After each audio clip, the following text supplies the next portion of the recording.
Greetings and welcome to I Care Leadership Live. This is the podcast for I Care leaders who want to level up their leadership, create better cultures, and improve the financial results of their clinics.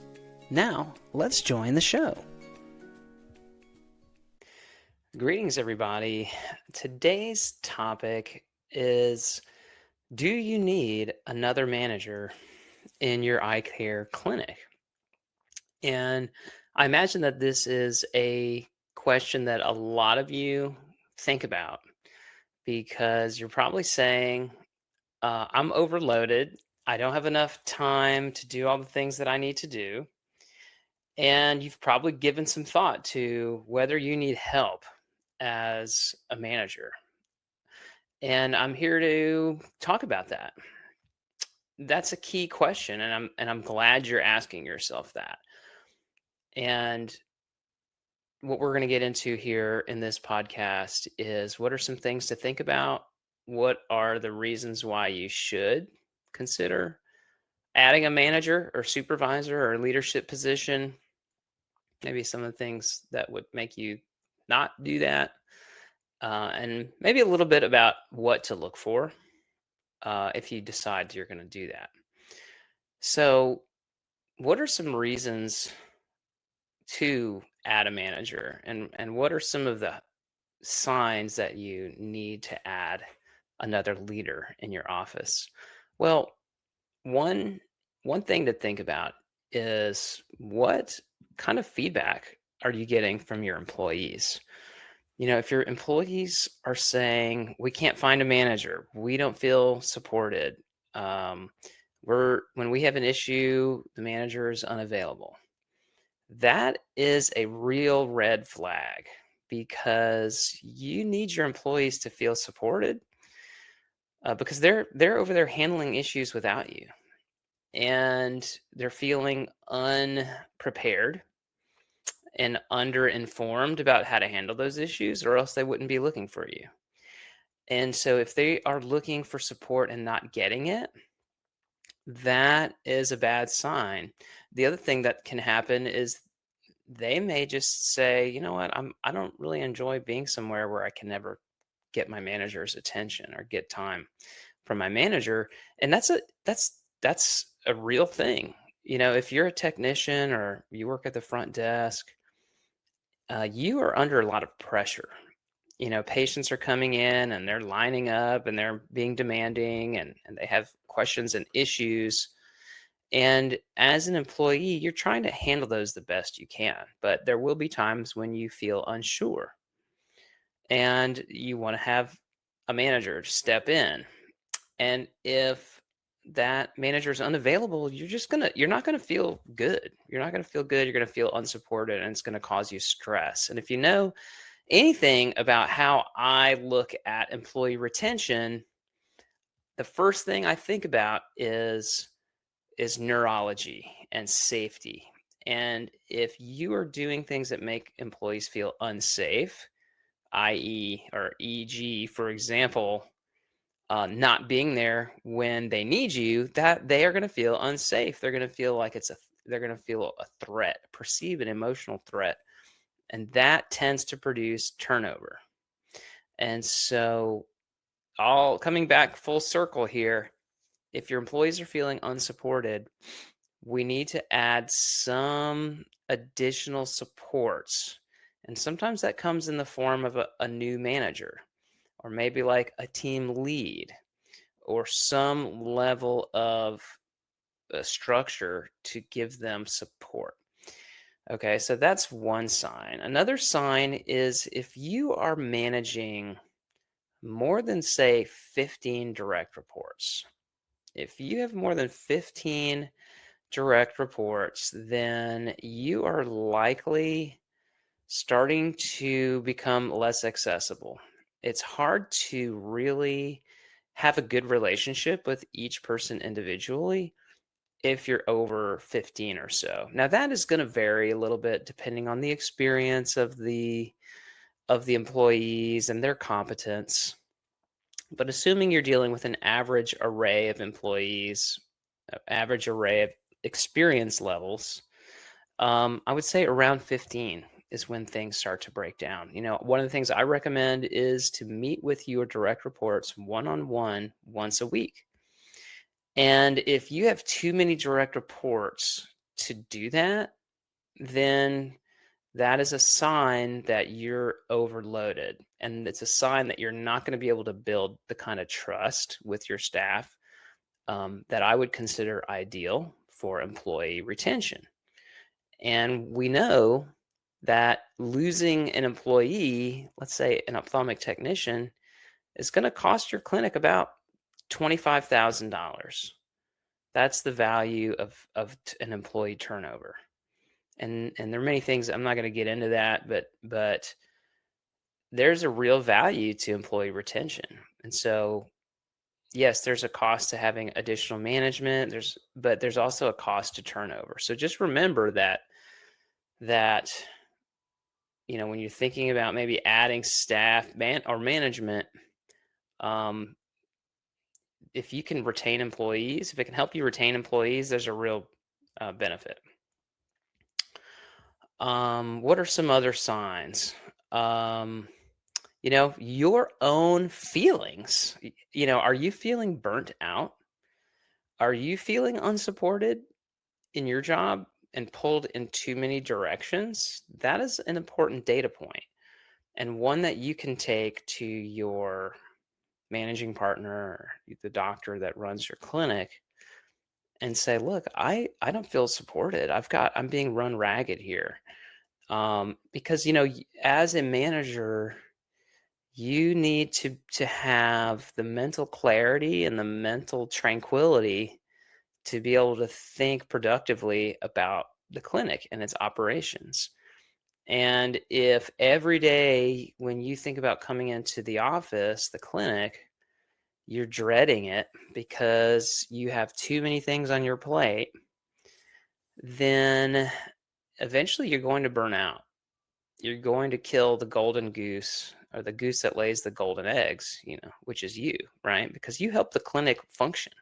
As a manager, you help set the vision, set and hold people accountable, and provide encouragement and appreciation. The manager is kind of like the oil in the engine. You keep the engine running and keep the engine lubricated. Without oil in the engine, it's going to burn out. The parts are going to stop working together. They're going to burn out. We're going to have the wrong parts in the car, right? So the oil is key to making sure everything is tied together, and you are like the oil in the engine. We don't want that oil to drip out and to evaporate and to burn the engine out. And that's what happens when you are being overloaded. It's like running that engine at too many RPMs. You're going to burn it up. And so your own perception is also key here. That's a key diagnosis metric for if there is a problem here. Some of the problems that can be caused by a lack of leadership are turnover. We talked about that. Manager burnout. We just talked about that. Also, employees are going to be less productive because if there's a lack of leadership. Why is that? Well, they're going to have questions that aren't getting answered. They're going to have training and development needs that aren't getting met. They're just being kind of thrown in because there's a lack of support from leadership. I don't have time to train you. I don't have time to mentor you. I don't have time to meet with you every week. I'm hiring you. I'm throwing you in. I'm hoping that the other team members will train you. I don't have time to ask you how things are going. That's not an environment of high productivity. That's an environment of barely surviving. And so productivity is going to suffer when there's a lack of leadership. And you're going to have the last impact of a lack of leadership is going to be culture and trust are going to continue to erode. I talked about employees feeling like they can't find a manager. It's not just the times when they have like a patient question or they have a work related question. Sometimes there's a concern that they have with a coworker.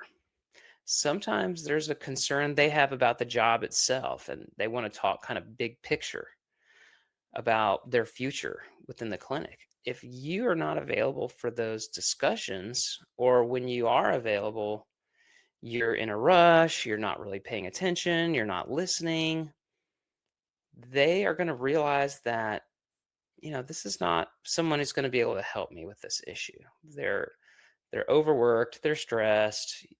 If they even try to get your attention on a big picture issue, they are going to realize that you're too overburdened to be able to assist them. Okay. And so that's a big issue, and that's going to erode trust. And these are not things that happen overnight. None of these things happen, over the course of a weekend and everything's great on Friday and then Monday, there's no trust and people are being unproductive. It doesn't work like that. It happens slowly over time. The more you're getting burnt out, the as the trust begins to slowly erode, as they notice, gestures, facial expressions, tones of voice, that you're demonstrating, slowly but surely, people will start to realize that you are just overloaded. You're not a person that they can go to with issues. And then standards will slip. You're not going to have as much time for giving feedback and encouragement either. So there's just so many impacts. There's so many ways that being understaffed as a management team can hurt your clinic. Um, some of the things that you can do. Let's get into that here.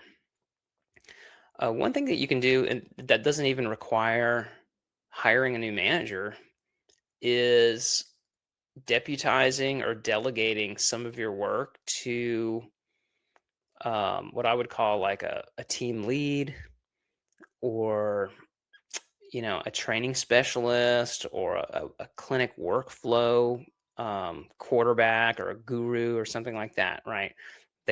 You're not necessarily delegating true supervision. And I think this is a good stepping stone to determine if someone is right for a true management position. And so I'm a big fan of this type of sort of intermediate step. So maybe create a flow coordinator role, or a training coordinator. Deputize someone to handle all the training for that team. So maybe you have a front desk trainer, or maybe you have a clinical, technician trainer. See how that person does. Do they have the people skills? Do they have the organizational skills? Are they committed? Are they encouraging?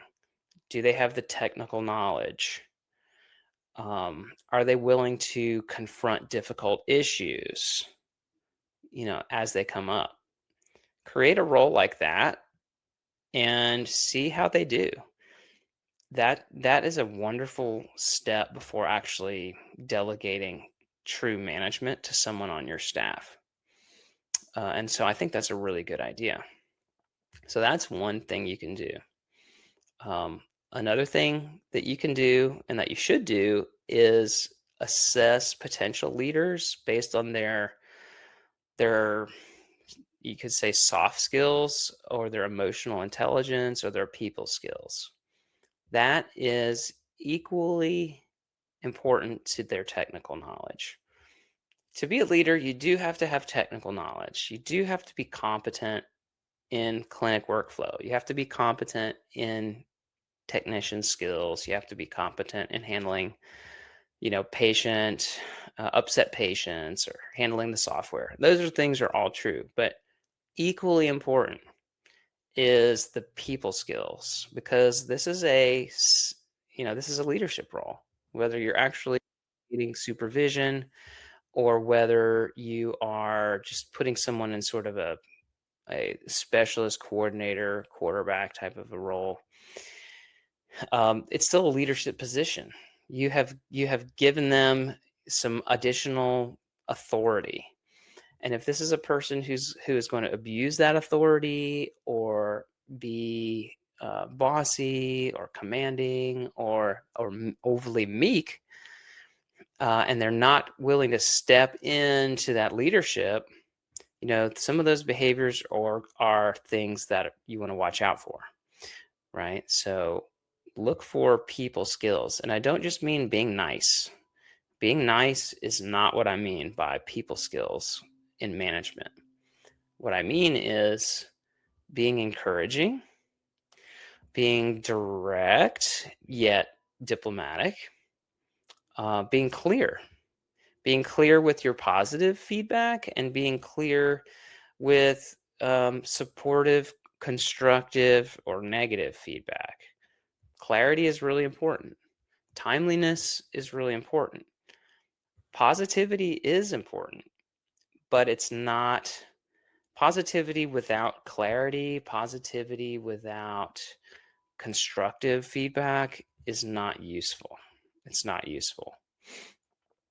Um, so, so we're looking for a comprehensive skill set that in people skills when it comes to leaders. This show is sponsored by Seasoned Advice HR Services, where I help eye care businesses to make more money and save more money by hiring better, retaining better, and reducing your HR risk. If you would like an HR assessment or ongoing HR support, please reach out to me at seasoned-advice.com. We talked about technical skills, that's something that you're going to know that you're going to have to determine in your clinic of what level of technical competence is required. But people, they will only respect that person if they have a certain minimum threshold of technical skill. But the cool thing is they don't have to know everything. They don't have to know everything. And so the technician who knows how to do every single thing, honestly, ironically, sometimes that's not the best choice for management because they're so into the details and the fact that they know how to do everything that they lack the humility to know what they don't know. Or they'll have a tendency to just jump in and do everything because they know how to do everything. And so why shouldn't I just do it? And so the person who doesn't know everything is more likely to recognize that someone knows more than they do on a specific thing and empower that person. And so sometimes it's helpful for them to not know everything. And it's actually more helpful for them to know where their weak points are and encourage others to explore their strengths rather than having the leader jump in all the time. So you want to look for someone who's willing to trust others, willing to empower others, and willing to support them even when they might fail, even when they might fail. So those are the things that I would look for in a potential leader. Um, Hopefully this has been useful to you. We've talked about what to look for, the hallmarks of when you might need to hire a new leader or create a new leadership position, and we've talked about some of the things to look for in a leader, the traits to select for. Um, there are some real benefits to hiring from within. Okay. If you can promote someone from within, there's some benefits. It shows people that, hey, there are growth opportunities here. And that will tend to make people want to stick around. It will tend to make them have more trust in the leader. Bring someone in from the outside. Sometimes people can kind of be skeptical and then take a little bit longer to trust that person. I'm not saying you should never hire from the outside. There's certainly a time and a place for that. But promoting from within is a good strategy. And again, it shows people that there are growth paths within your clinic. Another benefit that I want to point out when you promote someone from within or bring someone from outside is I have seen employees when they were promoted to a higher level, I have seen them really blossom and start to share more and be more vocal and be more expressive about their ideas. And so you can get new ideas, right, from promoting someone from within or bringing someone from the outside. You're going to get some new ideas and some fresh perspective on things that maybe you hadn't thought about. People will see things in a new way that you hadn't considered. So that's a real benefit to creating leadership positions or bringing someone from the outside that we don't often think about. And then one final thing, benefit I want to share, for expanding your leadership team, whether it's an informal non-leader role or a formal management position, is you're going to be hiring and onboarding and training better and retaining better, because now you've got help with that onboarding. Maybe you're allowing this person to sit in on interviews with you and getting their perspective. You're engaging them with onboarding new staff. And so new hires, when they come on board, they're feeling more supported because you aren't stretched so thin. And you're retaining better because there's another person that people can go to feel supported. So there's just there's benefits to be had to growing your leadership team. And it doesn't necessarily have to be a formal supervisor. In a future podcast, I'll probably talk more about selecting that manager, how to identify, who that is.